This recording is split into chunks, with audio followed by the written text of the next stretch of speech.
Hi, everyone. This is Joni McGarry. Thank you so much for tuning in. I had the pleasure recently of speaking with Tom Harrington. He's a senior scholar and a fellow at the Brownstone Institute and a professor emeritus of Hispanic Studies at Trinity College in Hartford, Connecticut. His research is on Iberian movements of national identity and contemporary Catalan culture. During the COVID lockdowns, he began to write a series of essays on what was happening. And this collection of essays is now a book, and it's called The Treason of the Experts: COVID and the Credentialed Class.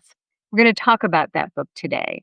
We're also going to talk about how Tom's academic experience, how his research, how his studies has informed how he views current events of all sorts. It's very useful, I think, because Tom is able to put things in a very broad, informed historical context. And today, everything we get from the media, whether it be legacy media, social media, your trusted media, alternative sources, to me, there always seems to be this urgency or desire to have you respond to whatever is coming in and think, wow, this is unprecedented, or things are not going to be the same going forward, particularly when they are big events such as 9/11 or COVID, or even just smaller events that happen all the time that are sensationalized and designed to get us to react. Tom has a way of helping us pull back the camera and look at things differently and much more contextually and much in a much more circumspect manner. It was a great conversation, really informative, and I'm really happy to share it with you today. Thank you so much, and let's get to it. Tom Harrington, welcome to the show. I'm so glad to have you here. I'm really happy to be here with you, Joni. Well, thanks for taking the time. I was very interested in talking to you because I have been lucky enough to have had some in real life conversations with you over the Mhm. past couple years. And we met in real life really as a result of the COVID lockdowns. Yep. We both took positions that were counter to the narrative, and we found ourselves among other people in Brownstone and elsewhere who also felt that way. Yep. So, again, thank you. I find your insights into that particular situation and culture in general to be they have incredible clarity. And so what interests me specifically is your area of study pre-COVID, your profession, and how that work has molded your brain in a way to be able to cut through the narrative that is always being beamed at us in our societies, our respective societies. So do you want to start out telling a little bit about Sure. yourself, and then we'll jump right into that? Sure. I studied Hispanic studies. I went into it. I was probably not a person you'd expect to go into it. I hadn't Mm, spoken Spanish or any other languages I now speak really until I was about 22 years old. And I found I had a certain facility for languages. But what really drew me to it was the human interactions, the conversations that having extra languages would allow me to have. mm, And the excitement of crossing cultural boundaries and entering into conversation and hopefully into this to the spirit and mind of other people on their own terms. I don't think we Americans often think about what it means to have the world speak English to us and how much is lost. And I think that it's very important to always try and meet people on their own linguistic and cultural terms, such that you're not imposing your vision of the world on them. And so that was always an obsession of mine, and I found I was fairly good at it. And I found that I made a declaration to myself that made little sense probably at the time, mm, that I'm going to become a PhD in Hispanic studies, and I'm going to learn the languages of the Iberian Peninsula. But what drew me into it was really nationalism, and the fact that in Spain, despite what we're told, there are 4 or 5 nationalities and languages, depending on how you count them. There's Spanish, there's Catalan, there's Basque, there's Galician, and some would argue Asturian and Valencian, depending on how you look at those. And Spain, I entered into the profession at a time when Spain, after the long Franco dictatorship, was allowing the expression of these regional languages to come to the fore once again. One of the reasons for Franco starting the civil war against the Spanish Republic in 1936 was he wanted to stamp out these regional languages and cultures. And after his death and the transition to democracy in 1978, there was a provision in the Constitution that allowed these cultures to come back to life in an official way. And so that kind of coincided with the beginning of my career. And I said, this is very interesting. And it got into questions about what is identity? How is it formed? Uh, is it real? Is it something concrete or is it something imaginary? What are the factors? What are the mechanisms that make us think I'm Catalan rather than Spanish or I'm Basque rather than Spanish? And I set out to write a doctoral thesis, and I had the luck of working in Galicia, one of these regional communities or national communities, while I was doing it. And while there, the big break in my life, and I'll never stop mentioning his name, I met Itamar Evan-Zohar, who is, in my view, one of the great scholars alive today. He's a scholar of culture, and he looks at the mechanics of culture and how reality as we understand it is engineered culturally by elites. And that went countercurrent to what was really understood at that time in the academy, because the post-war era has been a time where the idea of popular sovereignty was per se meant to embrace the idea that identity and anything important comes from the people. And And so to go it's back a and say, bottom what down up thing. Bottom down exactly, and up, that yeah. was and it goes along with comfortable notions we want to have about democracy. But what if it wasn't true? And what if, as Evan Zohar began to suggest, elites, despite our desire not to see them, in fact, often are the people that develop what he calls the cultural repertoires that allow us to create notions of reality. And so once you begin to look at, and what makes him so special, he doesn't just say it, he says, this is how you do it. You go into the archives and you look at how elites generate reality. And my big breakthrough, I was trying to compare these national identity movements. And I went into the archives and I found one of the leaders of the Galician uh, national identity movement writing to the Portuguese movement saying, I basically copied everything you said and put it into our credo of what it means to be a Galician. And then I began a long series of research papers looking at what I call cultural commerce, how elites will borrow tropes of culture one from the other, and they're always constantly looking at how each other is dominating the question of creating reality for other people, for the mass of people. And when you begin to do that, and you begin to realize, oh my goodness, it's not the way I told us. And I can actually go to the archives and see how the literature was engineered oftentimes through contests to be created, to create stocks of culture that would then therefore legitimate the creation of the national identity. You go, oh my goodness, how many other areas of culture is this going on in? Mhm. And you begin to focus not on what the news tells you, but you begin to say, where's the power? What's the relationship between power and cultural producers?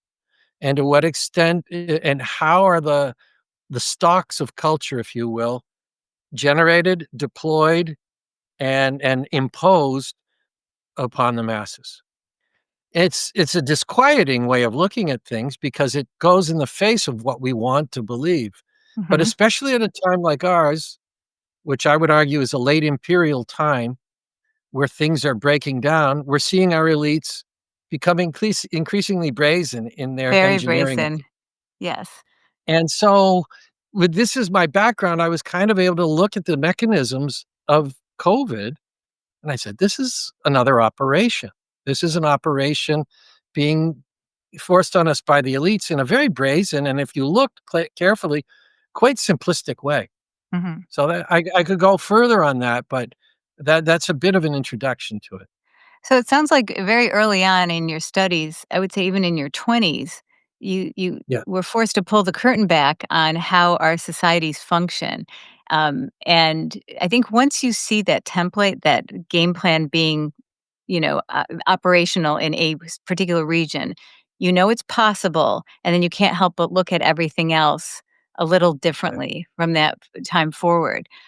So clearly, that thinking apparatus was in your head when COVID hit. And I want to say, Absolutely. because I'm reading your book, The Treason of Experts, which I highly recommend to everyone. It's a series of beautiful essays. But what really struck me is that you started writing about the COVID situation in March 2020 with a clarity of what was happening, which, I was not that early to the gate, I got to tell you. So, Yeah. so you're now seeing that most cultures, the way the masses think, might be a top down operation. And then COVID comes along. So, as early as March, you're seeing this. Tell me what tipped you off like right away. Like, did you Um, immediately know that something was not quite right? yes, and it goes back a few years. In, about 15 years ago, I'll go back even further. My relationship to academia was always a funny one. Um, and I've just read a book by John Taylor Gatto, who you might be familiar with, Hmm. kind of the head of the unschooling movement. And as I Right. was reading it, I was struck by how much his insights jibed with my intuitions. I was a person that was, like so many people, well schooled, but I never took the schooling as the game itself. And I chalked that up to perhaps my parents. I always had better conversations at the dinner table than we had in the classroom, and more intelligent ones or more probing ones. Hmm. So it sent me into the world of schooling and then later academia with a certain distance and skepticism about uh, the truth coming out of institutions. Hmm. So I've always had that tendency, and it caused me some problems in my academic career in the sense that I was never able to be a true believer. I was always a bit skeptical. You But mean a going true back to the believer? concrete. A true believer Go in ahead. that, a true believer in that academia, those hallowed halls, that is where all knowledge comes from, and the rest of the people outside of that are there to learn from the anointed class of scholars, Exactly. and that is a And that hubris. also, as I get older, uh, I I'm a person who loves to go out, and again, languages are a part of this, and do freelance anthropology all day long. My joy is to go into a store and talk with someone and Mhm, learn about them and carry on conversations with them. And when you speak 3 or 4 languages, you just multiply how many people and how many different views you can get. mhm, That's a bit of a backdrop to it. But what did I see with COVID? There's another backdrop to that. About 15 years ago, as mhm, I began getting fed up with academia and some of the sterile nature of the type of writing I was doing, beginning to despair about the fact that I was only writing for other people in academia. mm. And those writings, with rare exceptions. I mean, I had some luck in the Catalan case. I got involved with the Catalan nationalist movement. For the most part, you're talking to each other. Mm. And what I was seeing in our country was troubling me so much. And I think as a father of 3 children, I said to myself, "What are you gonna say to the kids that you were doing while all this was happening in the country?" And that was about Now, 2008. and what were you seeing at that time that you found troubling? I saw, again, I don't mean to sound, cocky here, but I saw through September 11th immediately. Mhm. I won't go out on a limb to say whether I know it was an inside job or not, but the propaganda rollout that took place after it was Immediately. abundantly clear to me by October 1st of 2001. I was living in Spain at the time, and I remember the Susan Sontag, article that she published in the New Yorker and how she was shouted down, and none of this made any sense. There was And what something what very what concerning. what was the article, if you could Susan Sontag, who, as you know, is one of right. the great, contemporary cultural writers in the United States, she wrote basically gently questioning within a few weeks of September 11th and seeing what was going on. She questioned whether this was wise, and in a very gentle way, and she was savaged. Mhm. It didn't make any sense to me. You could disagree with Susan Sontag, but she was savaged and silenced And then Phil Donahue was savaged and Mhm. silenced, and all these other people were savaged and silenced, For and we were questioning the given march to war. yeah, and we Hmm. were be given all of these simplistic binaries that we were supposed to sign on to. I said, "There's something very manufactured about all of this." Mhm. And that was really the beginning. So and then I began to write for larger audiences about 2008, and I began to write in various publications on culture and politics. And so through this lens of culture theory, and then seeing the obvious mock-ups of the elites going after people for strategic reasons, when I saw it come with COVID, I just said, "Oh, this is the next chapter." Well, Uh, you were on to it so early, and I think looking back, one can see how you might be, because it yeah, didn't make any sense out of the gate. And if you weren't already primed to be very afraid, then it didn't really work on you. But I think much of the population, and especially, and you note this in your book, especially people who are quote educated or in an elite part of the culture who have not been in a situation where they've been cheated or lied to or felt the impact of those things in their family life or on their pocketbook or on their upward mobility. If they haven't had that experience before, and the elites come along and say, "Be very afraid. This is what's happening," they're not inclined to question that so much. And I never thought about it that way until I read your take on that in the book. But when you shift the camera on, say, somebody who, and you made the example like a carpenter who is always calculating risks and is always worried about, the transaction of him and somebody else, and maybe not always worried about being cheated, but making sure that they're fairly treated because his family depends on it, they're going to approach it with much more skepticism. And I think that exactly. you were probably, in my experience, because I did a lot of work in the college arena, you were one of the rare academics who saw through this and who didn't just jump on board and hunker down at home and really, like what you said, savage anyone who didn't go with the narrative. So I think Yeah. that mindset is very interesting, what you developed in the book. I've always been a bit of a contrarian, and, my mother would say, "Thomas doubting Thomas, you're well named." Uh, and she would say it lovingly, but when she was somewhat frustrated, with me. But the academic world, and as I gain more distance on it, it is a conformity factory, but there's other factors that go into it as well. I think at one point after World War II, our academic culture, probably really for the first time and maybe the only time in our history and Western history, had a relationship with a considerable number of the population because of the GI Bill, because of the rapid expansion. People who never could have dreamt about going to college went to college, and so you had an influx of people from different classes going into college, and it functioned more or less, I think, as a pretty good mirror of American society. But with the separation of incomes that began happening through the financialization of the economy, starting in the '80s with Reagan Mhm.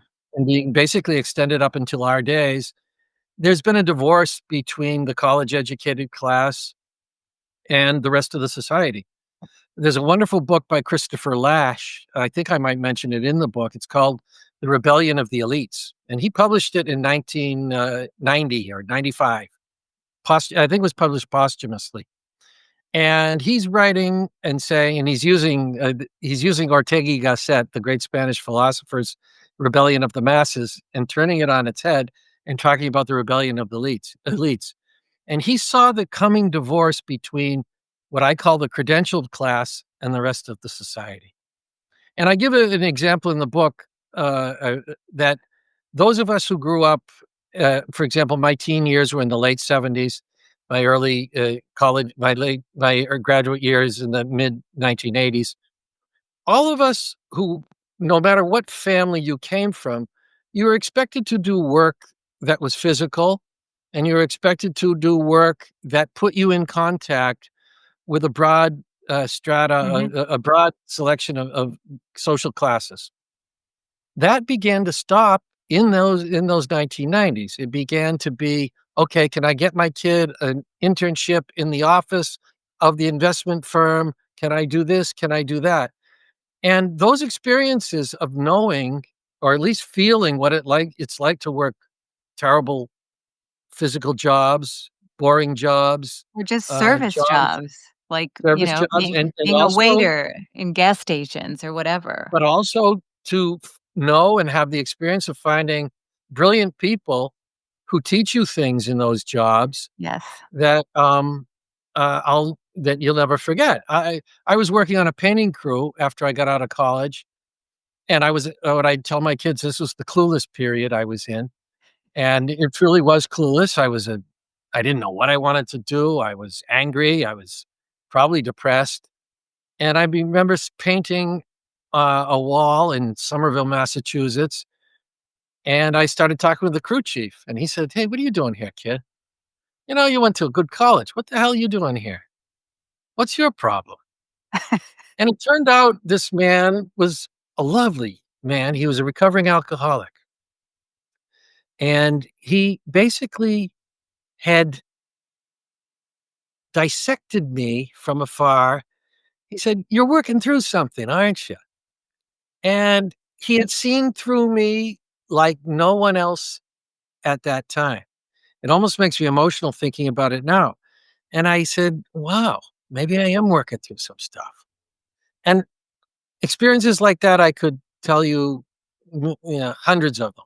Sure. And that experience of seeing a lot of different ways of living and seeing people not as the unfortunate left does now, but as ignorant boobs, Mhm. but people who actually are highly intelligent in ways that don't conform to the very narrow ways that academia makes you think you're the king of the world. You're not the king Yes. of the world.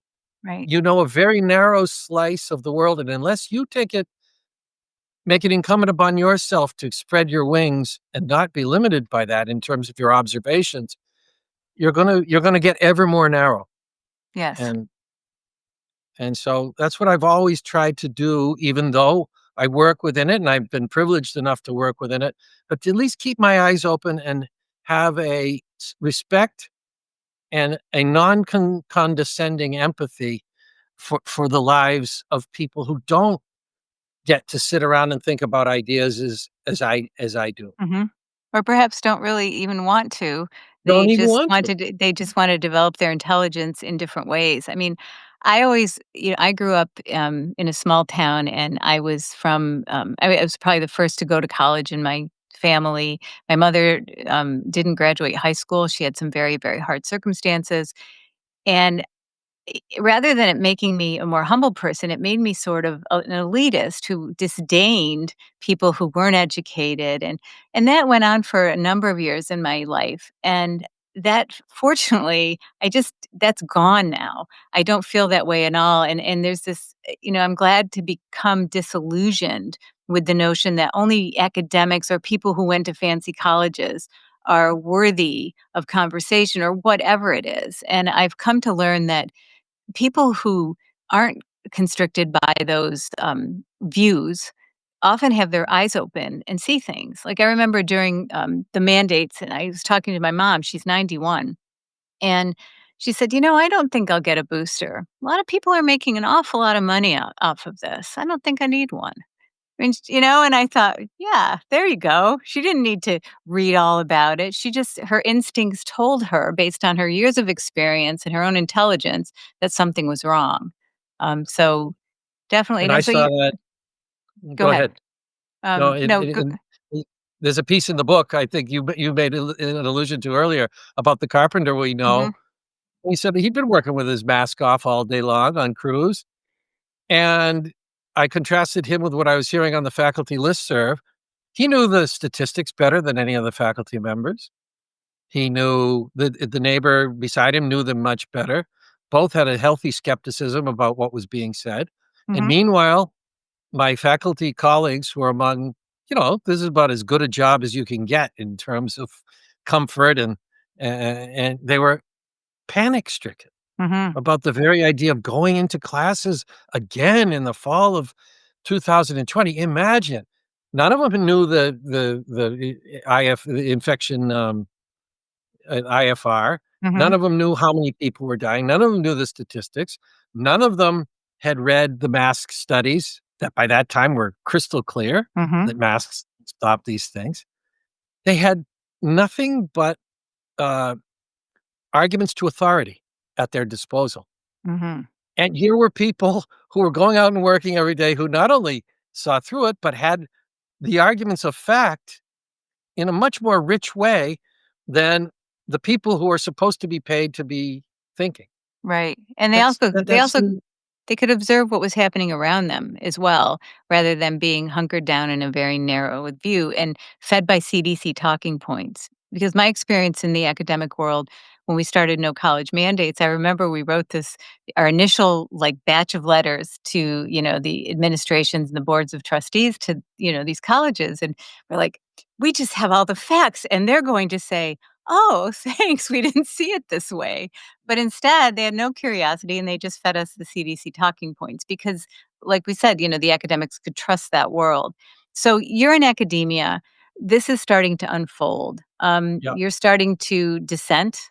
yep. Um, what happens to you when you're starting to dissent and then when the vaccine mandates rolled out? Because I don't know if Trinity had faculty and student mandates. Some colleges just had student mandates and the faculty weren't required, but many places required everyone to get the shot. Yep. So that would have been the summer of 2021. So no, Mhm. two twen I always yes, yes. 2020, excuse me, No, 2020 2020. was it 2000 no, no, the 21. It would have been 2021 because the vaccines didn't roll out until after Biden took office. I think, Correct. there was some question on whether Pfizer held them till then, but anyway, they rolled out in early 2021, and in the summer of 21, they started to mandate because my husband was a doctor at the time, and they got it first, and they got Yeah, mandated first. So, yeah, they were mandating around that time at colleges. late 2020. Yeah, and so I saw what was coming. I had had COVID, early on. Mhm, I had I had 3 antibody tests. mhm, I had a T cell 2 T cell tests, and I thought, "My goodness, I'm all set. mhm. I'll just show these antibody tests and, Yep. These are my I'll show papers. get a doc I get a doctor's letter, and what can they say?" Right. They wrote back and said, "No," 1 line, "All must get the vaccine." And they were even, at the time, insisting that people who were still off campus doing classes by Zoom also had to get the vaccine. That happened at hospital systems as well. Yeah, and I said, "This is absurd."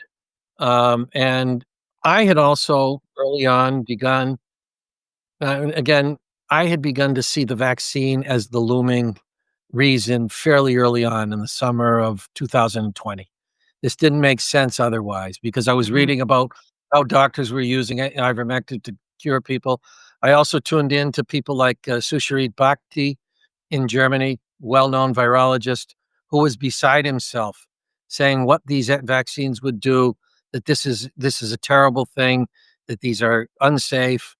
And then there was just this simple idea of human dignity. At what point did I sign my body over to my college or my state or Mm. the state, I should probably say? Yes. I couldn't answer those questions satisfactorily, especially knowing what I knew about the possible problems with the vaccines already. And so I had a decision to make. And you had I been was there lucky for in this. 24 years. I'd been there 27, no, 24 years. Yes, Yeah, 27 and including other places. 24 years. I was a full professor. And I thought, okay, something can be worked out. There was nothing that could be worked out. Now, I unbelievable. was lucky in that I was heading toward the latter part of my career, and these colleges, which I now see as businesses above all, Mhm. when you get to a certain age and they have to pay you a little bit of money, academics, people don't know this, but at most places, academics are struggling until they get into their 50s and get a little bit ahead of things. Mhm. And just when that happens, they say, well, how can we get people out of here with packages? And they were offering a package at the time. And I said, well, if it comes down to this and surrendering my personal sovereignty, I guess I'll take the package. And I Yeah. did. And I've never regretted it. In fact, the more I see about what these vaccines have done and are doing, uh, I feel I feel it was a lucky stroke. Yeah, and I think I'm so thankful every day that I didn't take it because Yeah. I was on the fence just because my mobility was so restricted, and just travel and all of that, but, I'm so glad I didn't. So you left Well, the Hmm? in Go my ahead. case, mobility is not a small thing because Right. my laboratory is Europe and in particular it's Spain. And so I had run a program in Barcelona for 20 years. I had founded a program, a study abroad program. I used to go over every summer, probably 2 or 3 times, 2 times during the school year. And it's my lab. My archives are there and my keeping up with the culture is there, my stud. Mhm. And I thought, will I ever get to go to Europe again? So will I ever get to travel again? Which with a specialty like mine is very important. So And it so, was it was a big yeah, I think at that time, it wasn't clear that this was ever gonna end. Um, right, what do right. think helped it end? What do you think helped the rollback of some of these tyrannical, programs? Because I don't understand why they, whoever they were, would voluntarily ratchet back the, pressure, because if Yeah, they could get everyone into a vaccine passport system, and maybe this sounds conspiratorial to some, but, we've already established it wasn't about health. If right. somebody like you who had natural immunity, or if others who were never seeing people in person, they still had to get the shot. It wasn't about health. What do you make of what happened on the ground maybe that pushed the elites to back off a little bit? I think it's a great question, but I just wanna say something about the nature of conspiratorial. Mm, Um, we are in the habit of excusing ourselves before we thank speak of you. conspiracies, Yes. and I do it as well, and I've made a pledge not to do it, and if there's anything that my theories of culture, the theories of culture that I've learned and worked with have made clear to me is that, conspiring is coterminous always with elite control. And Michael Parenti, who's a great left wing commentator, he says, "You mean to tell me cheating spouses conspire, union leaders conspire, um, who else conspires, but that wealthy and powerful people never conspire?" Right, If you think about it in those terms, seventh grade children becoming friends conspire to right. keep other people out of their friend groups. Human beings conspire. Breathe together is where it comes from in etymological terms. So I I know we're trained to say that comes Yeah, I'm from gonna take that pledge with you. yeah. So we know there was a conspiracy. It couldn't have been carried off with the level of concerted action that it was carried off Right. without conspiracy. And we now see those conspiracies coming out. There's nothing nutty about saying that. What happened? Um, this is where I go back and forth. These people, the more I read, the more I find out, we're seeing that these efforts to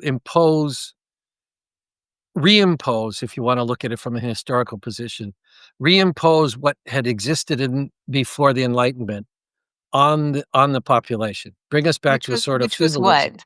Feudalism, okay. Well, feudalism gave way eventually to the Enlightenment, where the idea of the sovereign human being through the French Revolution and the American War of Independence became normative ideals that we had, and then we sought to write them into our political programs. But before that, one was defined basically in terms of his relationship with the lord of the manor where he worked or she worked.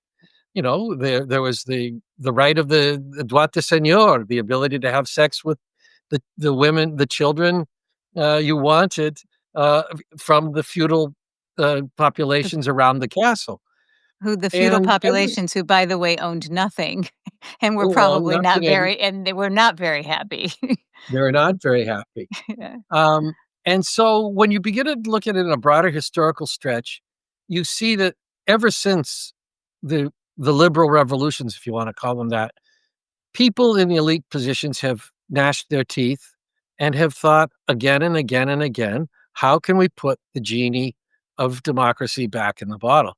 You see it all through the 19th century in France.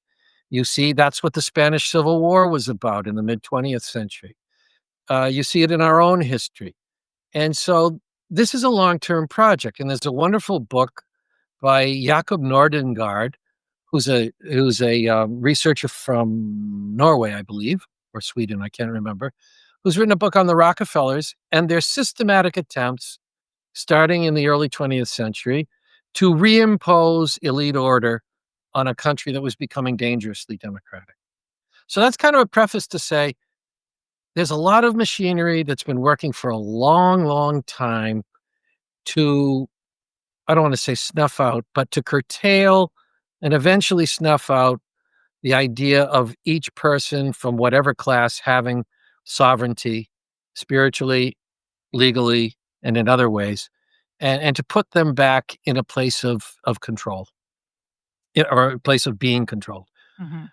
So if you look at it against that backdrop, these people aren't going to stop. What they do, however, and I think it's always the fatal flaw of totalitarians, because that's what we're talking about. We're talking about totalitarianism, people And who you're want not total and you're not talking about that necessarily in just at a nation state level. You know, this group of people who are united by this common interest, maybe who aren't in all one room smoking cigars, but this is being played out on a global level through nation states. Would you say it's probably like that? Yes, I'd go further. The nation state, we've probably seen the eclipse what we have seen the eclipse of the nation state as Right, the normative, body of power in the world. right. The nation over the last 40 years of financialization of our economy, globalization of our economy under an American rubric has been accompanied by a drastic watering down of sovereign power of nations. And so basically, if you look at, for example, these pathetic European leaders that are coming today to visit Trump in the attempt to make him change his mind, these people, if you really look at their backgrounds, which again goes back to my way of looking who's who paid Mhm. for, what institutions they come of. These are people that have all been groomed to be puppets of the state. And one of the reasons I think Trump, depending on how you look at him, I go back and forth, is so troublesome to the deep state Mhm. is that he wasn't groomed for his job as Obama was Mhm. and obviously Biden was. So going back to the question, I think what happens when you're a totalitarian is that you start to believe your own press clippings and you begin to really believe you're omnipotent. And they overplayed their hand. Mm. They thought, we've got 70% of the people in all of the Western world buying into this discourse. We're going to go in for the kill. And they showed their hands too much. They chose a flawed vehicle. The vaccine was such a crappy piece of science that it defeated what they were doing. And they really thought, wow, we've finally controlled the media in a way that we can get rid of everyone we don't need to hear from. And I want to give some credit to people like us. We stuck our heads above the parapet. And thanks to people like Brownstone and the many other brave people we all know about, we said, no, we're not gonna stop talking. And I'm not sure they were ready for that in their hubris. Hubristic Yeah. people are not ready for the little pipsqueak in the corner to put his hand up and say that, Mhm. the emperor wearing no clothes. And we're not far enough along the path of horrible totalitarianism totalitarianism where they could just murder them in broad daylight. I mean, the Well, way that they tried to silence people was very slick. The government went to work with social media operations. The press was all in lockstep. But anyway, you were going to counter my notion that they just couldn't, no, all out murder us. well, I'd like to think that killing doesn't go on, but then you look at cases like, President Robert Fico of Slovakia. They did go Right. I mean, he suffered an assassination attempt. Right. And what did Robert Fico do wrong? He was against 2 of the greatest projects of our current global elite, the invasion of Ukraine Mhm. and the COVID measures. Right. And the man, there was an assassination attempt on him. Or we see what went on in Romania. They basically judicially killed the aspirant for the presidency in Romania in the Mhm. fall of 2024. So, I think that's where we have to be frank that as if they see that we become more and more immune to their propaganda, they will resort to what they have to resort to, keep control. And this is where a lot of what I talk about in the book, control, it's really a spiritual disease. There's this need to control goes together with a lot of problems that have been under the surface in Western culture for a long time. The idea that man is in control, the idea that there's inexorable progress thanks to science in society, the idea that goes back to Descartes that we are above all thinking people rather than feeling people. Mhm. These are all, I would argue, landmines, the suppression of the feeling part of us, the suppression of other ways of knowing that are coming to fruition now. We've gotten to the end of a cycle of history where the returns on the hyper rational approach to problem solving are coming to an end. And yet, because we've suppressed so many other forms of knowing along the way, we don't have them in our archive. And I think one of the jobs that thinkers who know something about history have is to remind people that we have a very deep archive of other ways of knowing. And we have a very deep archive of experiences that can tell us a lot about what's happening to us now. And and for that reason, it's no accident that they're trying to wipe out historical memory Mhm. among us. Mhm. Mhm. And also wipe Well, out to rewrite history, is on any virtual platform, which is happening, yeah, which is why it's so yeah, important to buy physical books so yeah, that, it can't be erased. yeah. No, if they can wipe out history, history is really a mine that we go into. And this goes back to my studies on nationalism. When you want to create or reinvigorate a new nation, what do? You go back into the history, you choose elements of the national history. It's always Mhm. selective. Mhm. You repackage them and you put them into an attractive package and you say to the common people, this is who we are. To be a Portuguese is to suffer from saudade, which is this idea of longing, happiness and sadness in longing. And you recreate a package and then you sell that package to the people. So if you don't have history that can call up what one historian calls the mystic chords of memory, that these memories that are charged and that remind us of transcendent things, then you don't have an ability to mobilize people. And that gets to another whole thing is the transcendent. They're trying to get rid of the transcendent in our lives. They want us to believe, like Madonna sang, we are in the material world.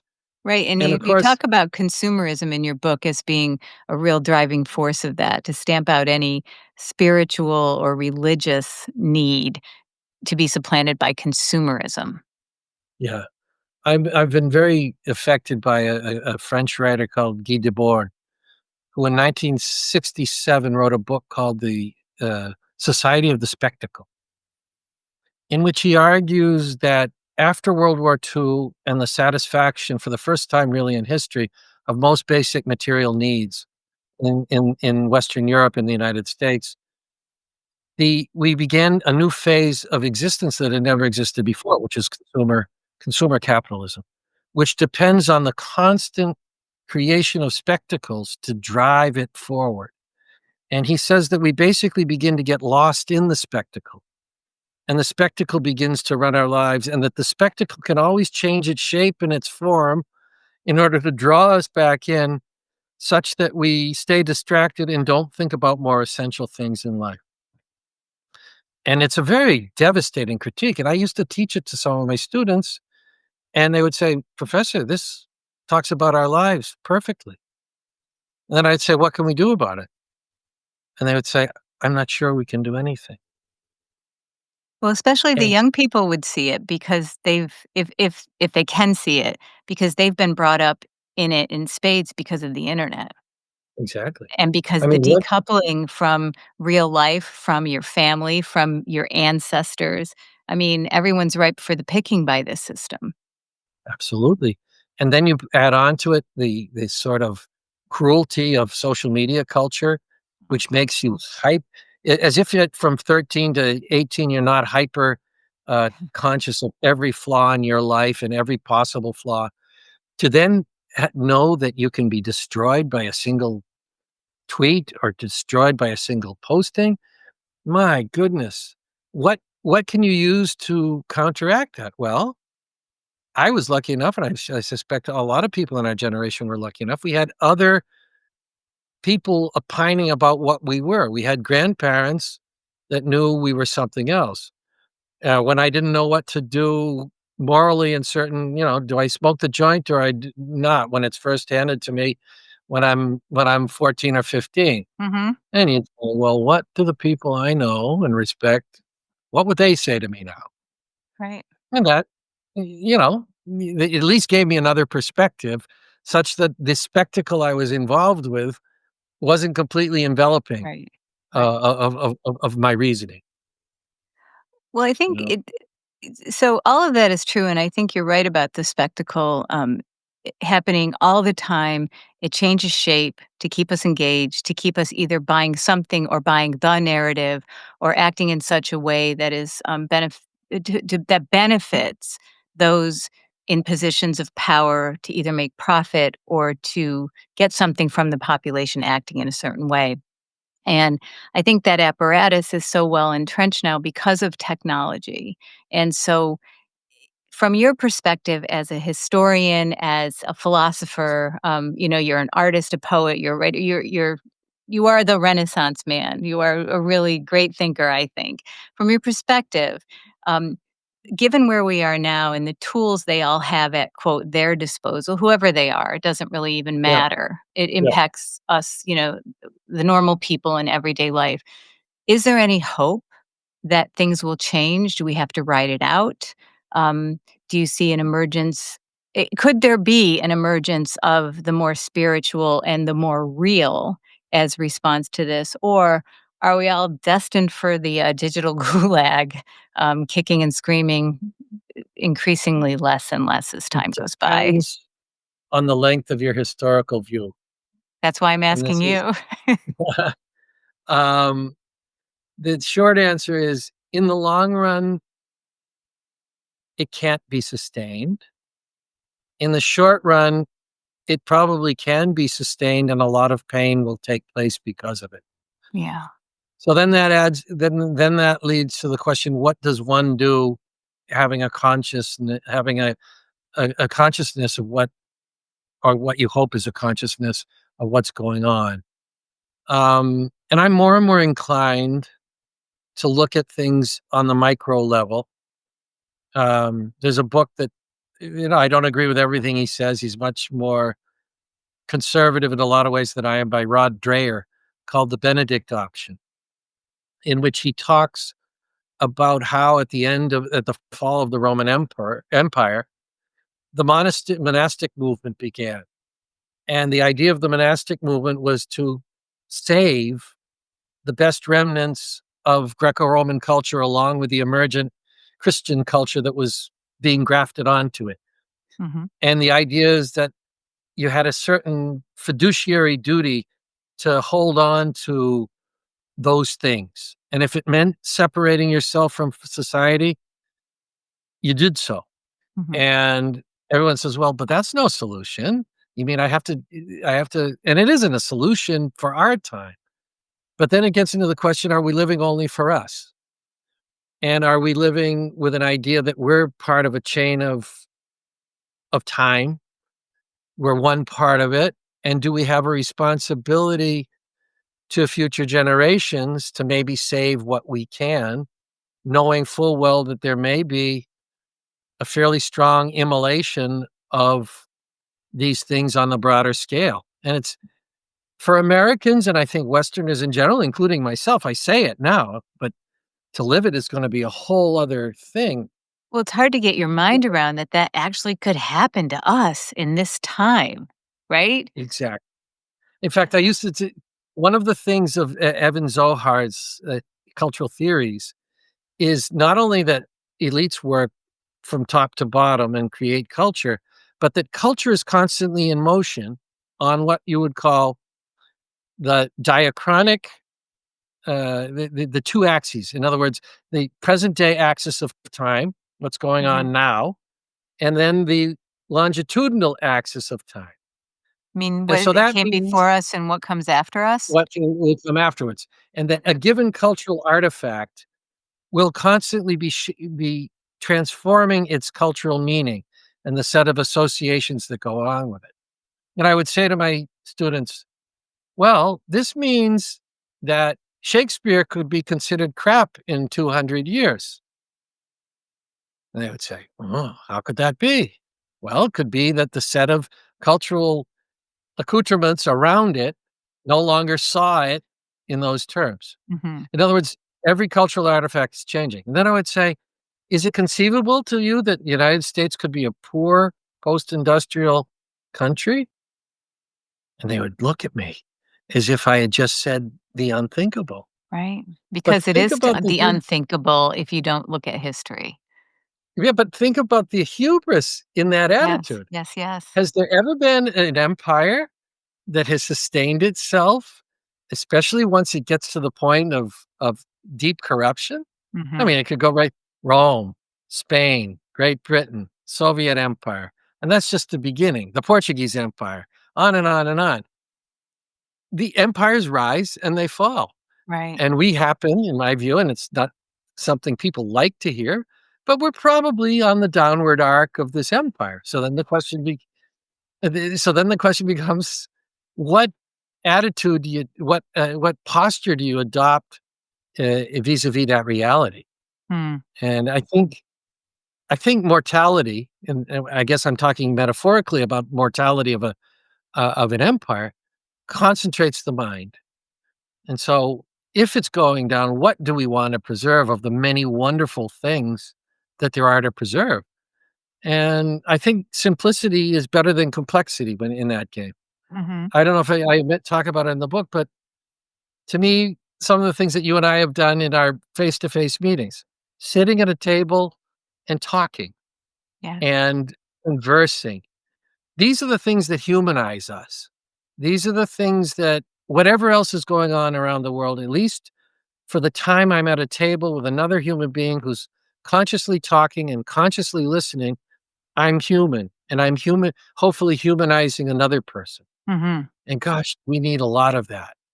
So I guess you could call me a skeptic in the sense of I don't see great turnarounds.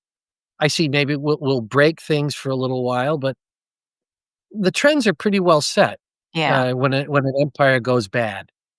And we It's we are going bad by many metrics, that's for sure. yeah, yeah, Um, yeah.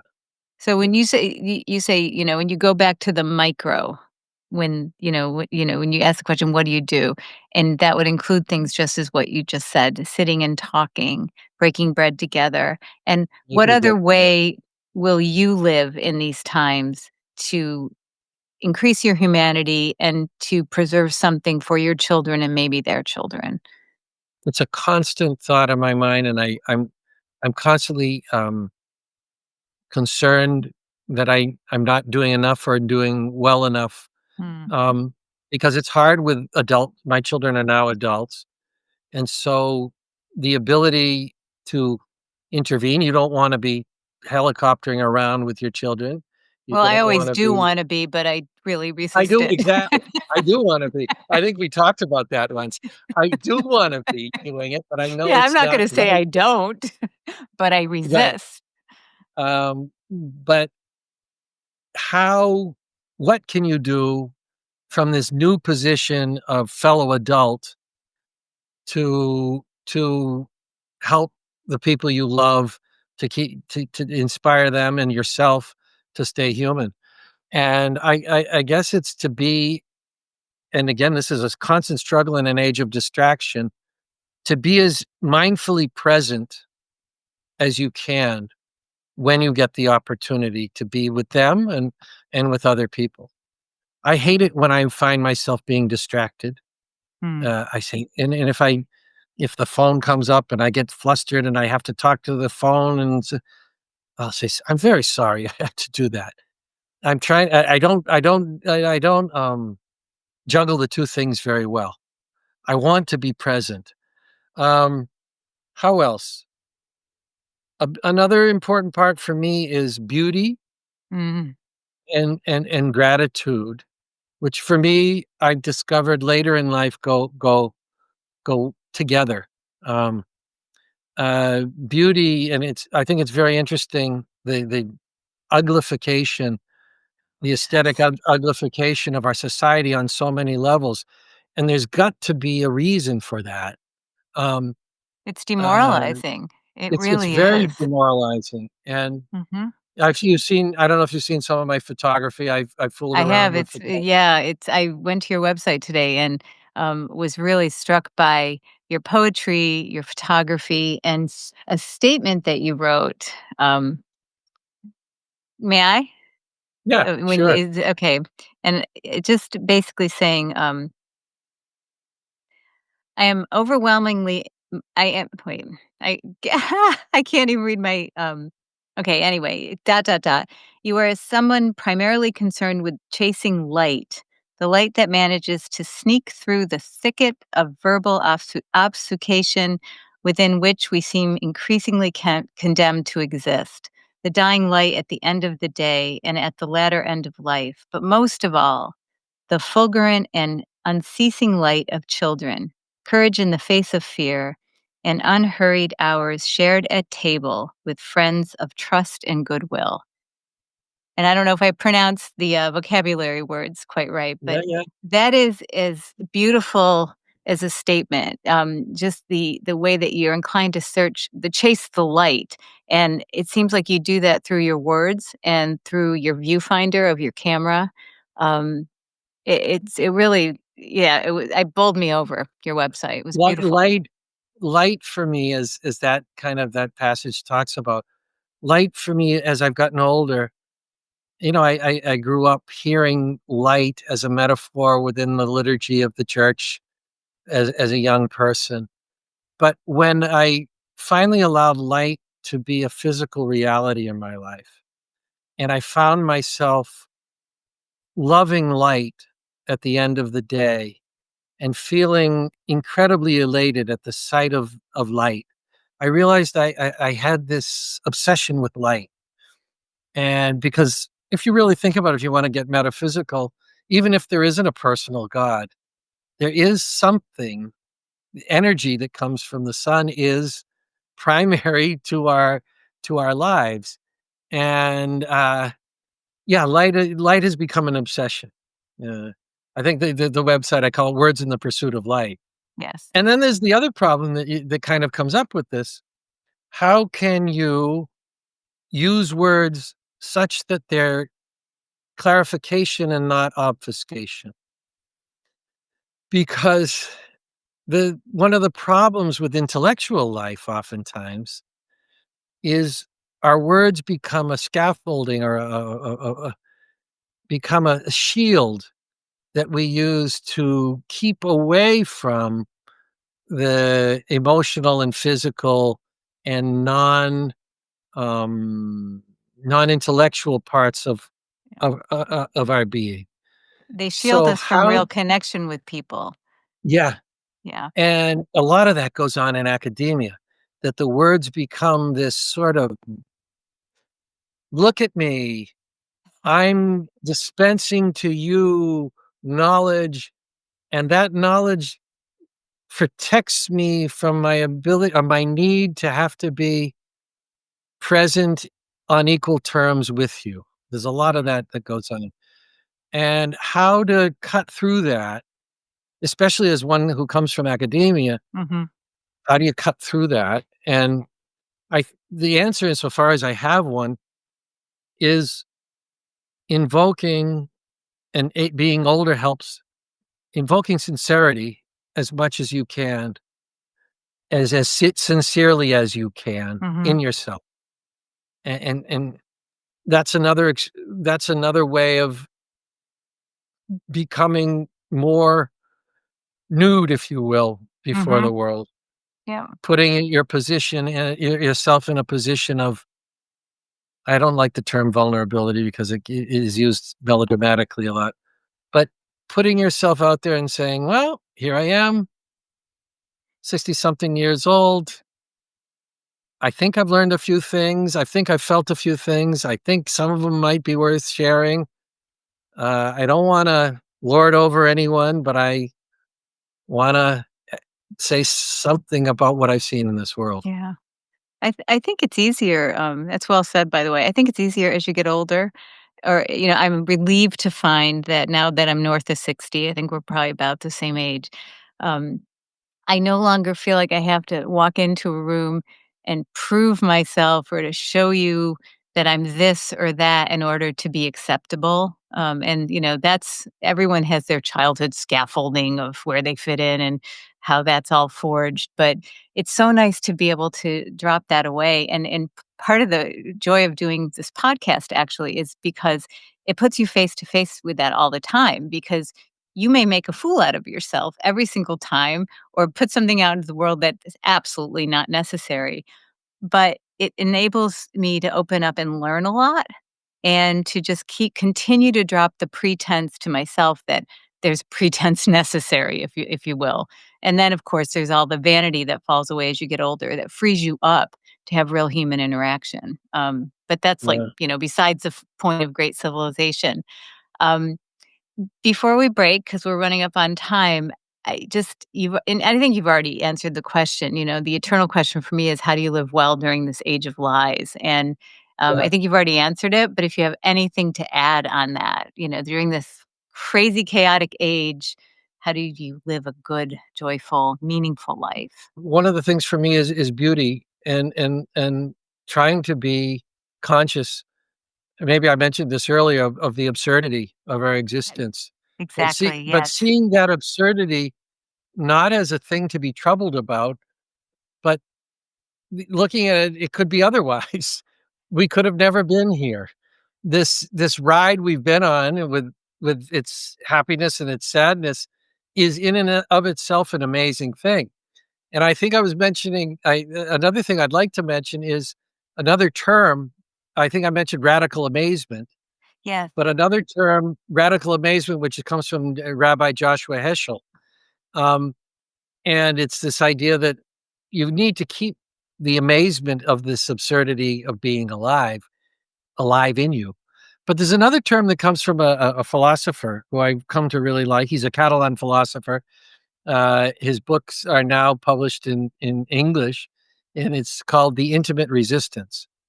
It's the idea that you can forge intimate resistance, that you can, with others, create what I hate to use the term safe spaces, but places of shelter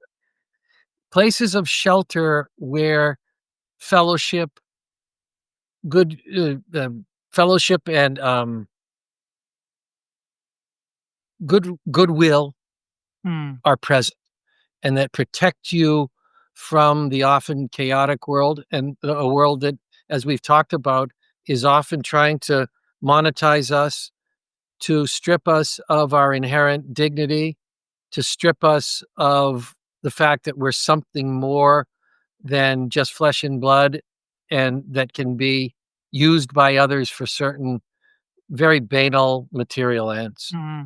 Because that's really a hard thing to get your head around, and we don't talk enough openly about it.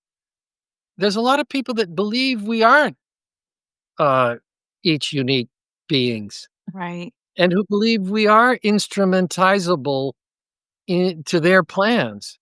And we've got to constantly say, no, I'm not your plaything. I'm not someone who's here to do your bidding or to be have my information extracted by you to be used against me later on, which is what's actively going on. Yes, yes, and has been for some time, for sure. Yeah, and you need to have a consciousness without getting dejected or depressed that that's going on, and how can I, to the best of my ability, knowing full well I can't stop it, how can I protect myself and the people I love against that banalization of their humanity? I think that's beautiful, just the gathering it's almost like gathering together to keep the light going, that when Yeah, we gather yeah, together in those spaces, we illuminate each other and we hold that light against the yeah. encroachment of what is a darkness. Iberian culture is very instructive in this way. The fire, el foc in Catalan, or the el llar de foc, the hearth, or in Portuguese as well, is the center of of all family life, and that was the place where you gathered in the light and warmth, the warmth and light of the hearth, to dispel all of the coldness of the world and life around you. And we forget these basic things. The word focus comes from fire because Mm. before TVs, people would stare into the fire, which I'm sure you've done and is hypnotic. And fire and light, and that you look it into the scriptures, how much use of the symbolism of fire and light are in the scriptures. So light and fire and warmth are very important things. Well, that's wonderful.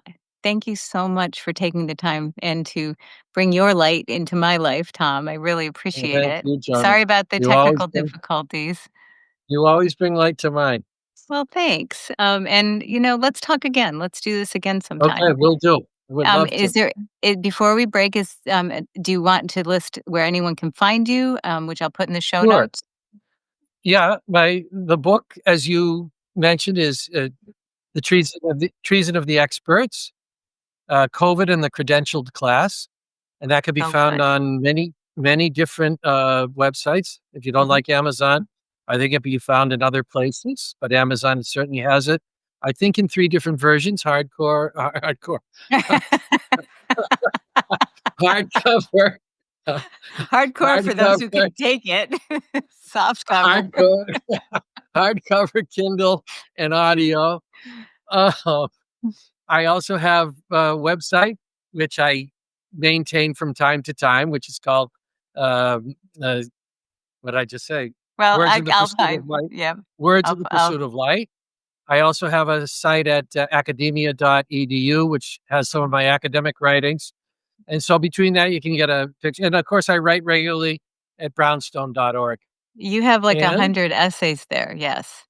yeah, and Brownstone, we have a new Brownstone in Spain. We have Right. Brownstone España, and my writing appears there along with a lot of other super writing if you're a Spanish reader.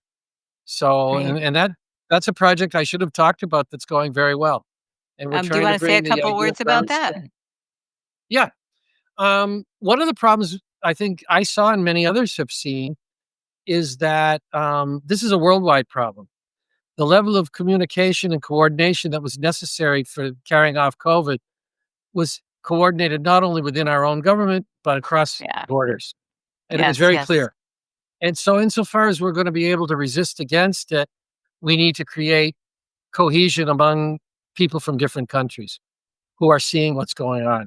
Mhm. And toward that end, I spoke with Jeffrey Tucker, who's the founder of Brownson, and I said, you know, why don't we try a experiment and doing something similar with Spanish colleagues of mine in Spain? And out of that has come Brownstone España. It's Brownstone España with no period in there, and you can find it. And we've been up now for about 5 months, 5 to 6 Mhm. months. We're doing pretty well, and it's a super group of writers, really talented people. I'm proud to say I'm part of it, and it's going well. And we're talking about maybe doing brownstones in other places. That's really wonderful, and I'll put the link to Brownstone España in the show notes. And just along those lines, I started a Brownstone Supper Club here in Bloomington, Indiana, and it's a small but growing enterprise, and it is in the same spirit, building community of people who don't necessarily go along with our town's always seem to be seemingly lockstep narrative. And it's been wonderful to discover each other and find each other under that umbrella. So yeah, Brownstone, it's great stuff. We I'm lucky enough to be in Hartford, where the original Brownstone Supper Yes. Club began. It's now yours. I was up last week speaking at the Boston Supper Club, Yes. Yes. and that was great. So I think it goes together with a lot of what just Yeah. spoke about. Getting people together face to face in a closed space where we're back to real communication. Yes. And on that note, I'm just going to end with saying that you have an open invitation if you're ever in Indiana to speak at the Brownstone Bloomington Supper Club. I'd come out. Okay. Well, let's All right. discuss. All right, All Tom. right, Great to Tony. see you. We'll see you. Thanks. Thank you Okay. very much. Oh, thank you. Bye. Bye bye.